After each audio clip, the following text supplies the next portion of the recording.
بچے کو خود اعتمادی ضرور دیجیے، بدتمیزی نہیں۔ بچہ سب سے پہلے اپنے گھر سے ہی سیکھتا ہے، اور اس کو اچھی باتیں بتانا، سب کو سمجھانا وہ آپ کا اپنا فرض ہے۔ کچھ لوگوں کو میں نے دیکھا ہے کہ وہ بچوں کو بالکل بھی کسی بات پہ روکتے ٹوکتے نہیں ہیں، اور جب ان سے کہا جائے تو پھر وہ کہتے ہیں کہ نہیں، بچے کی اگر روک ٹوک کی تو پھر بچہ جو ہے اس کے اندر خود اعتمادی نہیں آئے گی۔ جب تک سزا اور جزا کا عمل نہیں ہوگا، جب تک آپ کسی بھی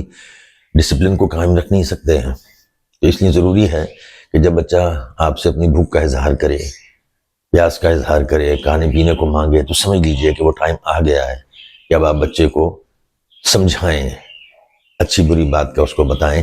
تاکہ وہ غلطی نہ کرے جس کا تدارک نہ ہو۔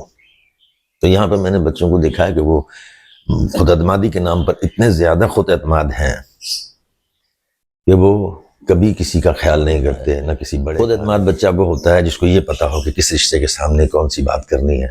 سامنے بڑا ہے یا چھوٹا ہے، یہ کیا کرنا ہے۔ اور ماں باپ بڑے فخر سے بتاتے ہیں کہ نہیں، یہ تو بہت اچھی باتیں کرتا ہے اور سب کے منہ پہ باتیں کرتا ہے یہ۔ تو آپ یہ ذہن میں رکھیے کہ خود اعتمادی اور بدتمیزی، اس میں بڑا فرق ہوتا ہے، سمجھیے آپ اس بات کو۔